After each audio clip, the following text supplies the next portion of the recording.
Well, the heat is definitely on here in Austin, Texas. Day 2 South by Southwest 2023 begins with the premiere, the world premiere of the appropriately titled Flamin Hot. We're going to be on the red carpet right now with Eva Longoria making her feature film directorial debut, as well as the cast of this incredibly true story. Let's go.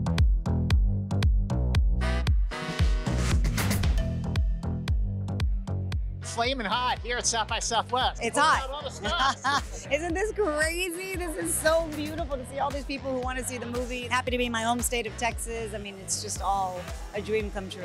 South by's my favorite fest. It's so fun and friendly, and this is a perfect film for the festival. And it's a hot day, and it's a flamin' hot movie. So yeah, a lot of synchronicity.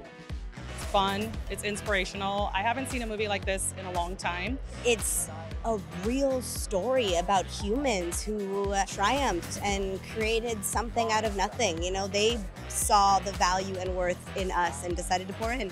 It's a universal story about somebody that dreams and their dreams becoming reality. It's an amazing story, and it's a hero from the Mexican-American community, so it was important for me to be able to do Richard Montañez justice. Richard is a man who never gave up. He gave his all to his dream. Seeing a man like him believe in himself and to do it for his family, like, who can't relate to that? I can relate to that. I do this for my family. We wanted a Latina to direct it. Never in my dreams would thought it would be her. She has passion. She has understanding. She can relate. Well, for one, she's got a master's in Chicano studies. So she really understands the culture. She understands this specific story because she's of the culture. She's Latina. It's a beautiful thing because she understands what it took Richard to do what he did. Like, she did the same thing with her career. She's committed to excellence. In this movie, every detail of it is a result of her vision. Once they hired me, I think they knew the entire crew would be Latino because that was my mission. But it matters. Who's behind the camera, it matters. Our voices matter. Who tells a story matters. And so for me to be at the helm of all of this amazing talent from my community, dream come true.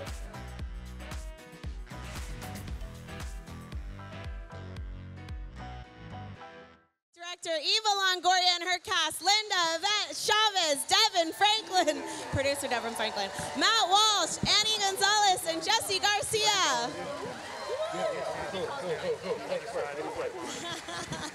Woo!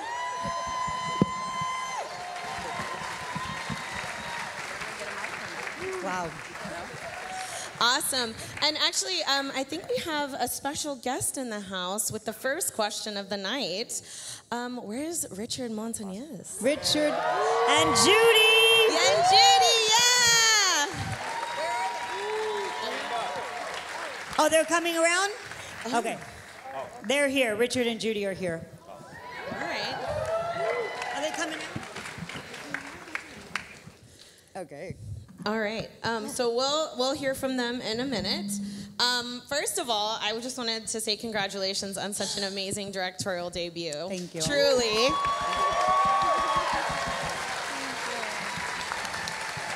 When you were thinking about, directing your first film, what attracted you to this story and made this be the one? You know, I didn't think about directing a feature film until I read this story. This story came to me in my orbit divinely, and I was like, I need to tell this story. I was so blown away by Richard's adversity that he faced and then how he overcame it, and throughout his whole life, it feels like he shouldn't even be alive, much less successful. And he overcame all of that. And I was like, oh my God, and he's Mexican American like me. And then I was like, oh my God, yeah. But the story resonated with everybody. And so for me, it was just like, I have to tell this story. I didn't even think of like, oh, it's gonna be my first feature. None of that really factored in. I was like, I have to tell this story. And it's fun and there's a lot of heart, but there's a lot of humor. And so I was like, that's my superpower. I can tell that story. I can do that. So that's what happened. That's what we I'm felt. still shaking, you guys, from you guys. Oh my God. Oh, that's good to know. But you guys, I think this is the best audience to screen it for. Thank you. Thank you. I I love it. I feel like when you're making your first film, you know, choosing something inspired by real events, what was it like to navigate, you know, making it, you know, the narrative the priority while also honoring their story? Well, it was easy because literally we were telling Richard's story. This is Richard's story and his history. We didn't want to do the history of the Cheeto. We wanted to do Richard's story. And it's an amazing story. It's compelling, it's inspiring, it's complex. And so for us, it was easy to honor that.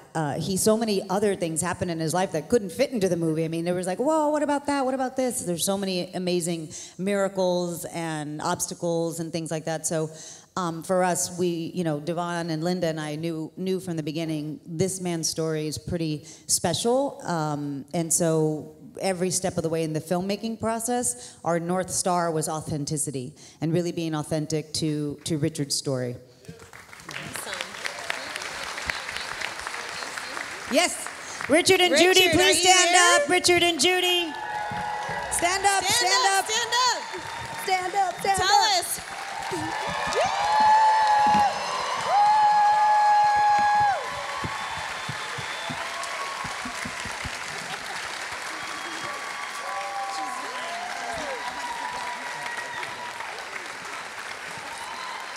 What was your reaction to the film, Richard? Oh, Richard, stay standing. Judy's dying because Judy hates the limelight, but Richard, go ahead. What was your question? Sorry. I was asking, what's your reaction to the film? Well, I'll tell you, I was just crying. And, you know, everybody really needs a Judy in their lives. Yes! And our lives have been wonderful, and we just hope that our young people will see this, those who need hope, because I believe it'll inspire hope. But the one thing that I got out of this is, it's incredible for me, this is just for me personally, is that there's been a lot of pain in our lives, but this movie showed me the purpose for all the pain. Oh. Thank you for sharing your story with us. Also, if the audience has questions, you can line up here in the aisles. There's a mic right there. You can go ahead and go first. You're right there. Go for it. Hello. Congratulations, Eva Longoria, on a successful film for directing this vision. Also, I'd really like to just shout out the editor because the editing was amazing. Amazing. As well as, you know, just more of a thank you just because I'm a filmmaker myself. And y'all really given me inspiration to see pretty much like a person, me, on the bigger screen to continue chasing this with a full cast and crew that y'all have assembled here. And your story, Mr. Richard, it's very inspiring just because the fact that, you know, Latinos are seen as, you know, janitors and construction workers, yet you showed us we're more than that. So thank you so much. Thank you.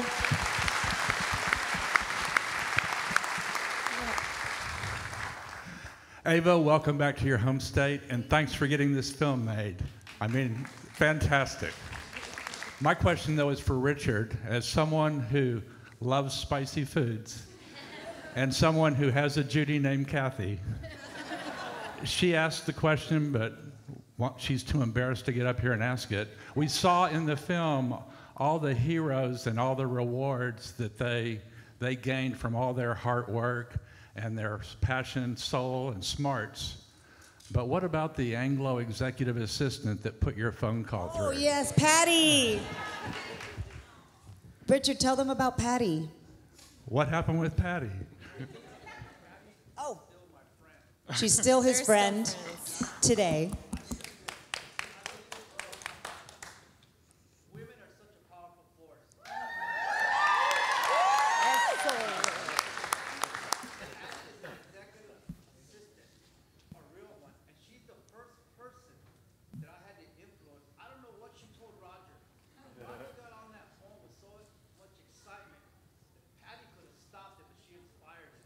Yeah. Patty passed the real life. There is a real life Patty. She really looks like, we had to put a wig on the actress because Patty had short hair in the 80s, and we really were authentic in telling Patty's participation. And Richard speaks all over the country, and there's probably not a speech that goes by that he doesn't thank Patty for passing that phone call through.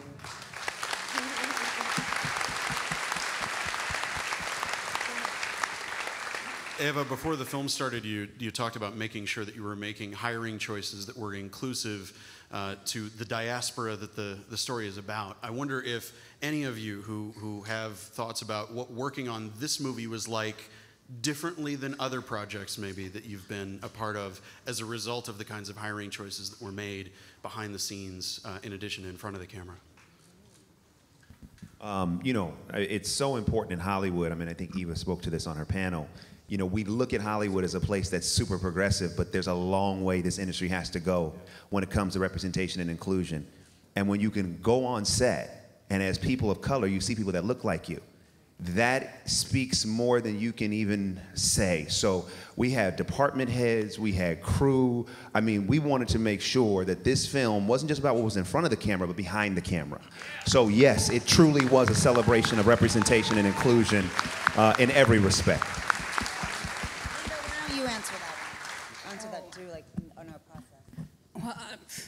Linda, our amazing... Showing up with... sorry, go ahead. Our amazing writer. Yeah, no, I mean, like, I feel like working with Eva was like walking in and like saying hi to my prima. And she was like, hey girl, like, you know, it was just like fun and like exciting and just, there's a shorthand when you're creating, collaborating with people, telling a story like this who understand it.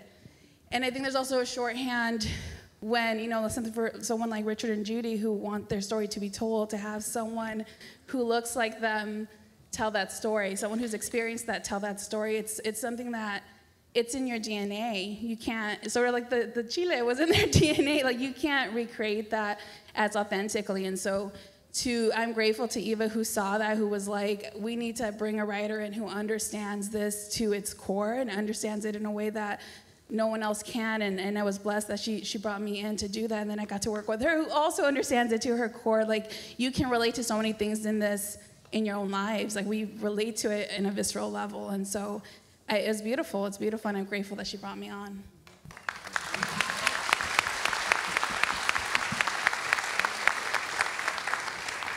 Okay. Sorry, we Latinos don't get that tall. Chris Hernandez, I just wanted to say, Eva, Richard, the story, it touched me in a really, really hard way. You know, as a person who grew up in a place where the word beaner got thrown around constantly, you know, dropping out of college because I realized I didn't want to do what my path was leading me and leading to filmmaking and particularly screenwriting, Linda. You know, that's something really deep to me. I just want to say how much this story meant to me. And thank you for that. And I just wanted to ask if there's any advice y'all have for, you know, aspiring filmmaker and screenwriter. Well, I will only say you learn by doing. First of all, we made the movie for you. Thank you. We made the movie for you. Thank you. And we made the movie for you. And we made the movie for you. Like, everybody's going to get something different out of this. But I love that that's what you got out of this. But my other advice is you only learn by doing. You've got to do it. You've got to do. But Linda probably has something more specific with screenwriting. I mean, I think for me, it's being your most authentic self. I worked hard for many, many years, and the minute that I started to walk into rooms as Linda from Norwalk, which is very different from like, period. Yeah, like, you know, a girl who grew up working class, and like, I brought my full self into every room, and that's when things started to change for me. Granted, like, the world has shifted a lot more from when I started, so there's a lot more opportunity. It was harder before. But when you live fully in who you are, even in your work, like that's no one can take that from you. So, you know, working on Richard and Judy's story, for me, it was a spiritual experience. It was like, I need to tell a story that when I talk to Richard and Judy, it's like, that's my cousin, that's my dad, that's my prima, that's my mom. Like, their story is my family's story. And so reach into who you are and don't let that tell the story, because that's truly what's special. Yeah. Thank you so much. Hello, my name is Bessie Martinez, and first of all, this is my first South by Southwest, and the fact that you guys are my first film, thank you so much. Not only just as a Latina, but also somebody that's a huge advocate here in the city as a Latina storyteller. I really appreciate the storyline, and also I'm an immigrant from El Salvador, so just everything came together, a lot of inner, child healing here. So, but my question is really to any of y'all. When you all are either choosing a script, choosing production, choosing what is that thing that you just absolutely will never say, give up for that thing, even if you know that it's special. For instance, like you have an amazing cast, but the storyline just doesn't really quite align, or however you want to say it, but you're just like, nope, sorry, that's not me, that's not who I am, and I don't want to be part of it. I met Richard and Judy back in 2017, May of 2017. And the thing I always look for is do I connect to the story? Being the middle child of 3 boys, losing my father at 9 years old of a heart attack when he was 36. When I heard what Richard and Judy went through, emotionally, it's like that's the connection. And at every turn, it's about building on that emotion in the screenwriting, in the directing, in the acting, so that when you have this experience, the DNA of their story is in there. So for me, it's about finding that seed of inspiration and nursing it and growing it. And that's what was so amazing about working with Eva. I love to tell this part of the story. When she came in to meet with me the first time, she had the script in a binder and every page was tore up. Because she said, wait, this isn't right and this isn't right. But that was the seed of inspiration growing, right? So for me, it's about the seed of inspiration and then bringing on Linda and having her do what she did, and Jesse and Annie and Matt and all of the incredible actors that we had. It's about that. And so often in the process, even with the studio, first of all, give it up for Searchlight Studios. Can we do that? Give it up for Searchlight, who did a brilliant job. And I think our executive Taylor is here. Taylor, where are you, Taylor? Where's Taylor? There's Taylor, right there. Taylor Friedman.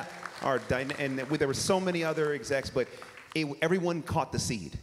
Everyone. And for me, it's about not compromising that, because that's ultimately what you get on the screen. Awesome. Thank you. Definitely. For the actors, what was it like for you to, come into these roles as they, built this in the way we've just heard you describe? Me? Okay. Hi.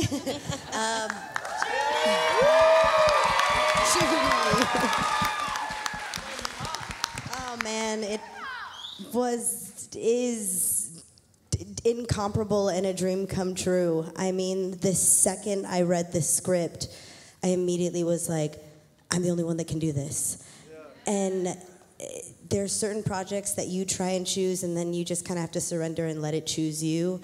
And I remember I just kept praying and being able to work with one of my best friends and mentors and telling a story that I relate to so much, that I've seen time and time again, being able to portray a woman who understood the power of partnership and understood her strength and understood being able to look adversity in the eye and say, a la madre. So it's been beautiful. I'm grateful, and I couldn't be happier.